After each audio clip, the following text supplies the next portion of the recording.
Liebe Leute, jetzt sind wir bei einem Herzstück angekommen. Ich muss das jetzt einfach so sagen. Das ist die Mutter Teresa von diesem Stück von Aschenputtel. Diese Frau kümmert sich um alles.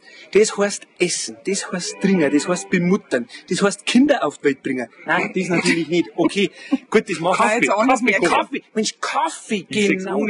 Brutal hektoliterweise, lastzugweise kocht die Kaffee unglaublich, weil die saufen wie Kamele. Aber diesmal habe ich mich da sauber aus der Affäre gezogen. Ich habe nämlich einen Kaffeeautomaten hintergestellt. Jetzt müssen sie sich selber überlassen.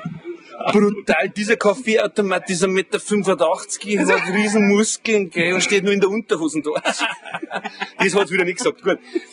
Diese Frau macht auch Folgendes. Also, wie gesagt, Herzstück, das ist die Soufflöse. Ich habe keine Ahnung, was das war. Also, ohne Scheiß, die haben es mir erst erklärt. Eine Soufflöse ist die Flüsterin. Und zwar stehen die Schauspieler vorne auf der Bühne und müssen ja ihren Text texten oder beziehungsweise Song. Jetzt, wenn die hängen bleiben, dann ist die Mutter Teresa da. Und die liest ja da mit. Und Leidl, ich sag's euch, da ringt's einer, weil dann gibt's erstmal Anschluss übers Mikrofon und dann wird's eingeflüstert, dann können die weiterreden. Und die ist 3 Stunden hierher hinten eigentlich, mit 20 Minuten Pause, wie von der Gewerkschaft vorgeschrieben, Genau. Wie wir schon gelernt haben, und liest hochkonzentriert, und das ist jetzt kein Spaß, muss die da voll dabei sein, und zwar bei jedem Schauspieler, also nicht bloß einen, und bei dem anderen machen wir mal wieder 20 Minuten Pause, nein, durchgehend liest die da mit. Und dann muss die der Einsatzzwang. Die Sekt das sind doch 79 Seiten. 79 Seiten. Zweispaltig. Ja. Also da weiß man eigentlich, was man tut. Und wie gesagt, bis vor kurzem habe ich nicht gewusst, was eine Soufflöse macht. Ich habe mir gedacht, das ist so die Abspeckung von einer Fritteuse. Da habe ich mich aber täuscht. Ich habe eine Frage. Hast du schon einen Einsatz gehabt? Nein. Oder hast du schon mal helfen müssen? Nein. Nein. Nein, die sind so perfekt, man braucht nicht helfen. Es ist nur, dass halt, wenn wirklich was war, dass halt jemand da steht. Bis auf die Mund-zu-Mund-Beatmung vom Prinz. Das war erste Hilfe. Das war geil. Da kann die nicht eingreifen. Nein? Nein. Herzmassage?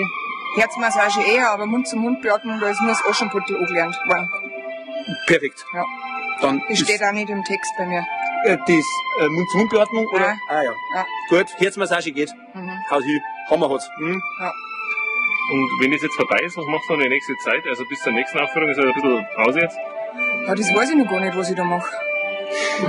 Da bin ich direkt noch überfragt. Wahrscheinlich Kaffee kochen, Ich wollt's grad mich sagen. entspannen, mich auf den Text konzentrieren.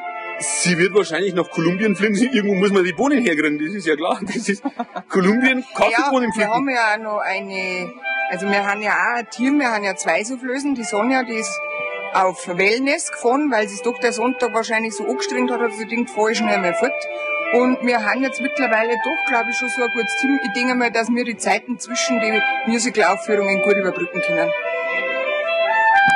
Schnitt, Baby.